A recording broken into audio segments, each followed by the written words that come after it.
President Trump's former national security advisor, Michael T. Flynn, pleaded guilty on Friday to lying to the FBI about conversations with the Russian ambassador last December, becoming the first senior White House official to cut a cooperation deal in the special counsel's wide-ranging inquiry into election interference.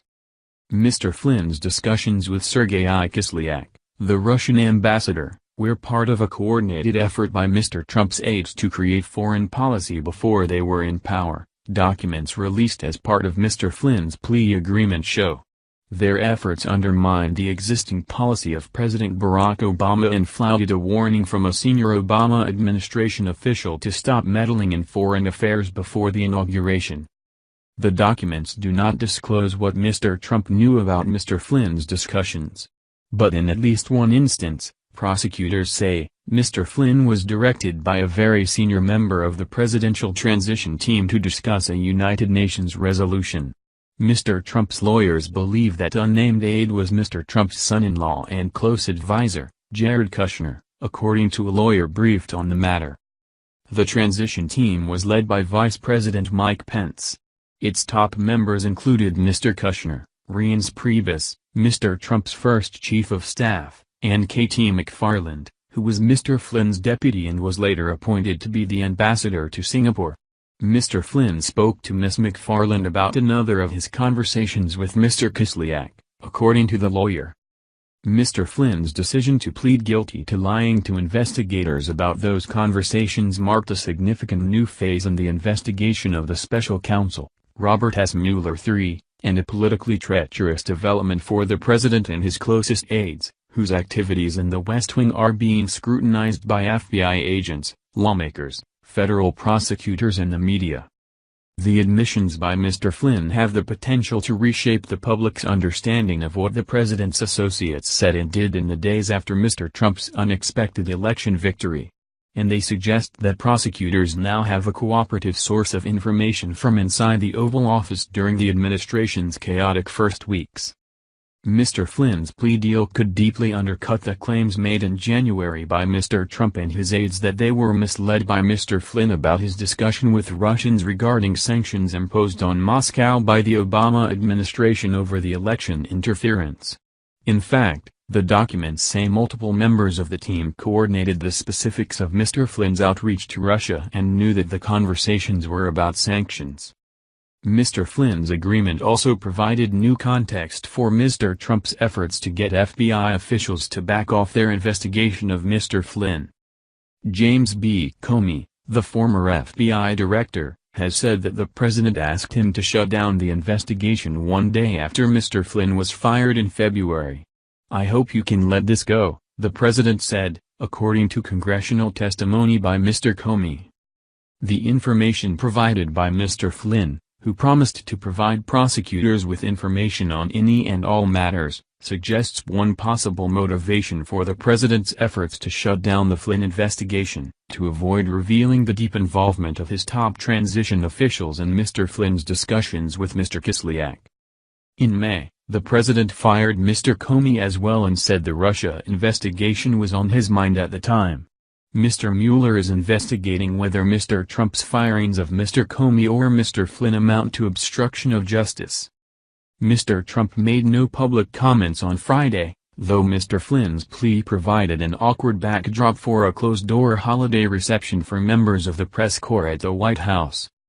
Ty Cobb, the president's lawyer dealing with the Russia inquiry, played down the potential impact of Mr. Flynn's deal, saying that Mr. Flynn served only briefly in the administration and had pleaded guilty to just a single count of lying to the FBI. Nothing about the guilty plea or the charge implicates anyone other than Mr. Flynn, Mr. Cobb said in a statement. But while the court documents released on Friday show no direct evidence of collusion with Russia, the special counsel's filings so far paint a damning portrait of Mr. Trump's associates. His former campaign chairman, 2 other campaign aides and his former national security advisor have now all been charged with felonies. In a statement, Mr. Flynn, 58, denied false accusations of treason, but said that he had agreed to cooperate with prosecutors. who are examining whether Mr. Trump's campaign colluded with Russians during the election and whether anyone sought to cover it up. I recognize that the actions I acknowledged in court today were wrong, and, through my faith in God, I am working to set things right, Mr. Flynn said. My guilty plea and agreement to cooperate with the special counsel's office reflect a decision I made in the best interests of my family and of our country. I accept full responsibility for my actions. Friday's 45-minute hearing in federal court in Washington was a humiliating moment for Mr. Flynn, a decorated Army general who had risen to lead the Defense Intelligence Agency but was fired by Mr. Obama before joining the Trump campaign. Dressed in a crisp gray suit, Mr. Flynn arrived at the courtroom with his wife, holding hands. They occasionally traded glances, and her legs trembled before prosecutors laid out their case that Mr. Flynn had repeatedly lied to investigators about his dealings with Russia and his lobbying on behalf of the Turkish government. Mr. Flynn's plea agreement requires his full cooperation. He agreed to take a polygraph and, if asked, to participate in covert law enforcement activities.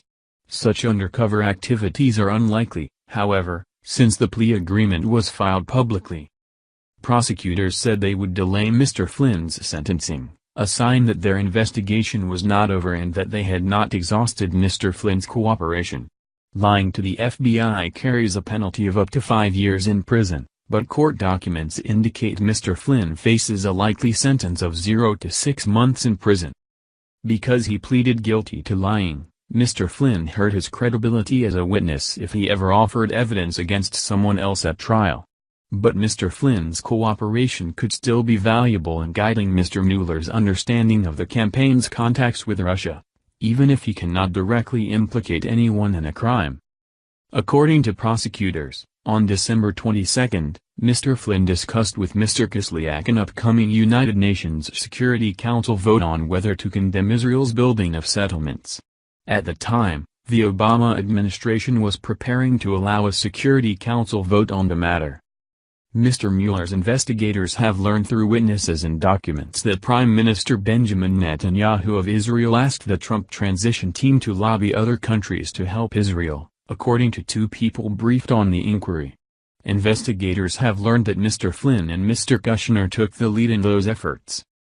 Mr. Mueller's team has emails that show Mr. Flynn saying he would work to kill the vote, the people briefed on the matter said. Mr. Flynn also spoke to Mr. Kislyak on December 29, according to court documents, about the sanctions against Russia announced that day. He had consulted with Ms. McFarland about the matter. She was with other members of the team at Mr. Trump's Mar-a-Lago club in Florida, the court documents revealed, to discuss what, if anything, to communicate to the Russian ambassador about the U.S. sanctions. Mr. Flynn asked Mr. Kislyak that Moscow refrain from escalating the situation, and Mr. Kislyak said Russia had chosen to moderate its response, the documents said. The following day, President Vladimir Putin of Russia said Moscow would not retaliate against the United States for the sanctions. American intelligence agencies had grown so concerned about Mr. Flynn's communications with Mr. Kislyak and false accounts that he provided to Mr. Pence that he was interviewed by FBI agents at the White House 4 days after the president was sworn into office. Sally Q. Yates, the acting attorney general, warned the White House that its national security advisor might be compromised by the Russians. Even before Mr. Trump said he would appoint Mr. Flynn to the post, questions swirled around his connections to foreign governments, particularly a dinner he was paid to attend in Moscow in 2015 when he sat at the same table as Mr. Putin. Mr. Flynn had also formed a consulting group after he left the Obama administration that led to inquiries into questionable lobbying for foreign governments, including the Turkish government. Investigators working for the special counsel have questioned witnesses about whether Mr. Flynn was secretly paid by Turkish officials during the campaign. After he left the White House, Mr. Flynn disclosed that the Turkish government had paid him more than $500,000 to represent its interests in a dispute with the United States. Prosecutors did not charge Mr. Flynn with crimes related to his work with the Turkish government. But in documents, They made clear that they have evidence that Mr. Flynn made materially false statements and omissions in his federal filings about that lobbying work. Mr. Flynn's son, Michael Flynn Jr., was intimately involved with his father's undisclosed lobbying efforts. The son has not been charged with a crime, and it is not clear whether his possible legal exposure put extra pressure on his father to plead guilty. Barry Coburn, a lawyer for Mr. Flynn Jr., declined to comment.